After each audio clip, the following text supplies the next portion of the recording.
Assalamualaikum warahmatullahi wabarakatuh. Usai musim haji dan usai pelaksanaan ibadah haji, para hujaj yang sudah melaksanakan ibadah haji kemudian mereka pulang ke rumah masing-masing, ke kampung halaman mereka. Tak terlepas dengan salah seorang ulama sufi, yakni yang bernama Ibrahim bin Adam. Beliau pun bersegera usai melaksanakan ibadah haji untuk melanjutkan perjalanannya, yakni ke Palestina, tepatnya ke Masjidil Aqsa.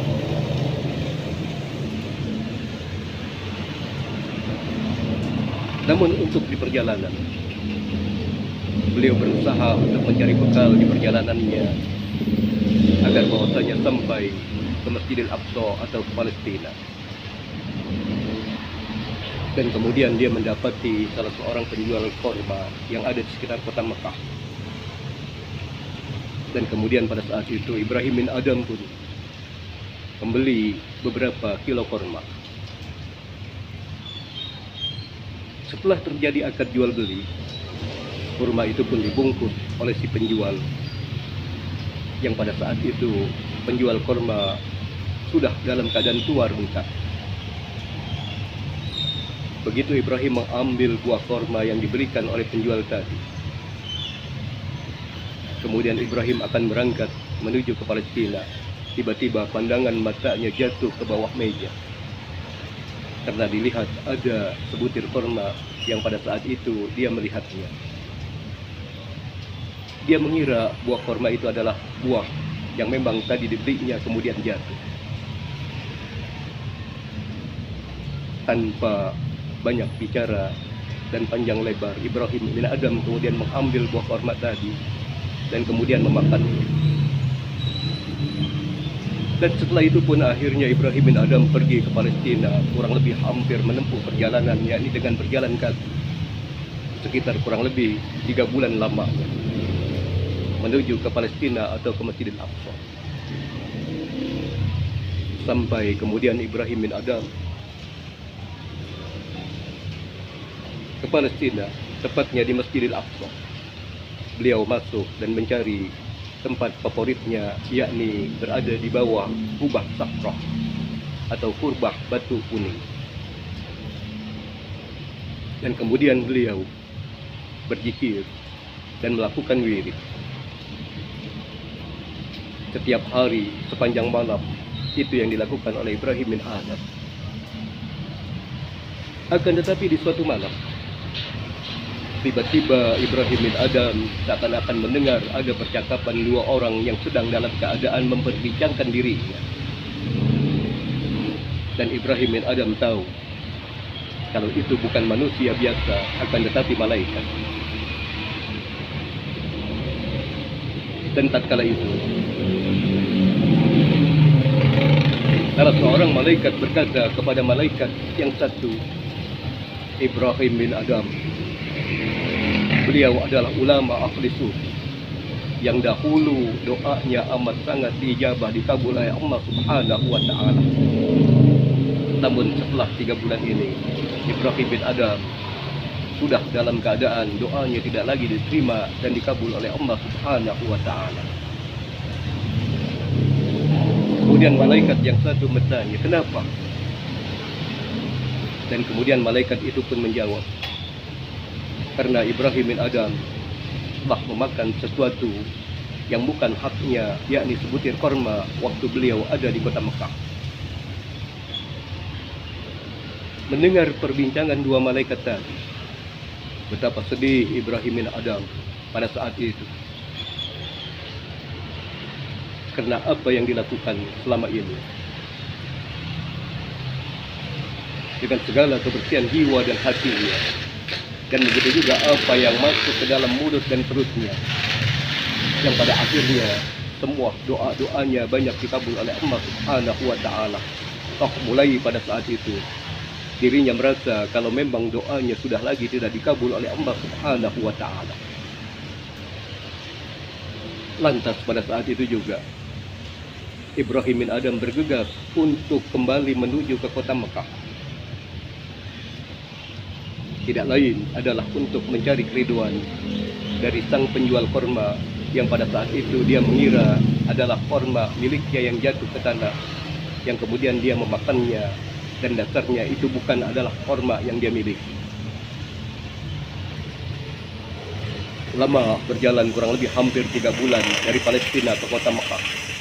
Akhirnya sampai Ibrahim bin Adham ke kota Mekah. Dan pada saat itu dia dapati salah seorang penjual korma. Bukan lagi orang yang sudah dalam keadaan tua renta yang pada saat dia dahulu menjumpainya beberapa bulan yang lalu. Bahkan penjual korma itu pun adalah anak yang masih dalam keadaan muda. Dan kemudian pada saat itu Ibrahim bin Adham berkata kepada anak muda yang sedang menunggui kedai korma itu, "Wahai pemuda, beberapa bulan yang lalu aku pernah membeli korma di sini.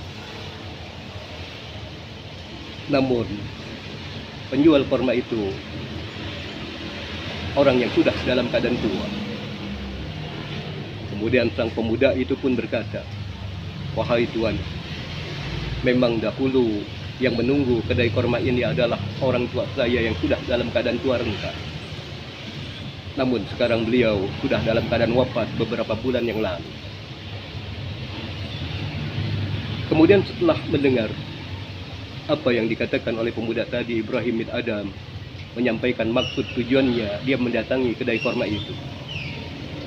"Wahai anak muda, dulu waktu aku memberi korma, aku memakan sebutir dari buah korma yang jatuh dari tempat ini. Kemudian aku memakannya. Dan maksud kedatanganku di sini, aku minta keredoan khususnya dari sang pemilik kedai, yakni orang tua kamu dahulu yang pada saat itu aku membeli korma di sini." Kemudian anak muda itu pun berkata, "Wahai tuan, karena orang tua saya sudah dalam keadaan meninggal dunia, saya sebagai ahli warisnya dan saya memaafkan dan meridhoi apa yang memang sudah tuan lakukan, yakni memakan dari sebutir korma yang jatuh dari meja di kedai ini." Senang Ibrahim bin Adham kalau dirinya sudah kembali mendapat keridhaan dari sang pemilik kedai korma yang dahulu dia mengira korma itu adalah korma dirinya, akan tetapi secara jelas itu adalah milik pedagang kedai korma itu. Dan kemudian sampai akhirnya sang muda itu pun berkata, "Wahai tuan, ahli waris dari pemilik kedai ini bukan saya saja, akan tetapi ada tinggal 10 orang lagi. Artinya saya nggak bisa meridhoi dengan diri saya sendiri sebagai ahli waris.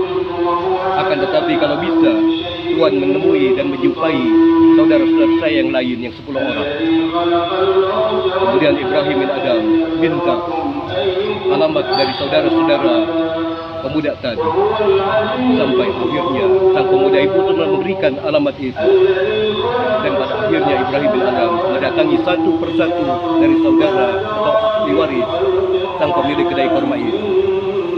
Dan mereka semua sepakat memberikan keridhaan kepada Ibrahim bin Adham dengan apa yang telah diperbuatnya. Senang Ibrahim bin Adham. Kemudian akhirnya kembali Ibrahim bin Adham, yakni ke Palestina, tepatnya ke Masjidil Aqsa, untuk melanjutkan i'tikafnya di sana, berzikir, berwirid, dan melakukan ibadah-ibadah yang lain. Sampai akhirnya suatu saat terdengar lagi percakapan 2 malaikat yang pada saat Ibrahim bin Adham dalam keadaan berzikir. Sekarang Ibrahim bin Adham doanya mulai kembali dikabul oleh Allah Subhanahu wa ta'ala. Kemudian sang malaikat yang satu bertanya, "Kenapa?" "Karena dari ahli waris sang pemilik kedai korma itu sudah meridhoi apa yang dulu pernah dilakukan oleh Nabi Allah Ibrahim bin Adham." Mendengar itu, Ibrahim bin Adham pun dalam keadaan senang yang amat sangat kepala. Dari kisah ini dapat kita tarik kesimpulan, ternyata doa-doa yang kita panjatkan selama ini bisa saja terhalang. Di antaranya segala apa yang kita makan, apa yang kita dapati, itu bukan merupakan hak kita, atau secara jelas kita mengambil hak orang lain, yang pada akhirnya doa kita tidak dijabah, dikabul oleh Allah Subhanahu wa Ta'ala. Walaupun dasarnya dalam Al-Quran Allah Subhanahu wa Ta'ala menyatakan, ud'uni astajib lakum, berdoalah kamu kepada aku, niscaya aku akan kabulkan akan doa kamu. Mudah-mudahan kita semua untuk terkabulnya doa kita dan ijabah oleh Allah Subhanahu wa Ta'ala, yakni kita menjaga dari makanan, dari minuman yang kita dapat, dan kita usahakan agar betul-betul adalah minuman, makanan yang halal untuk diri kita dan keluarga kita semua, sehingga betul-betul doa yang kita panjatkan kepada Allah itu pasti diijabah oleh Allah Subhanahu wa Ta'ala. Wassalamualaikum warahmatullahi wabarakatuh.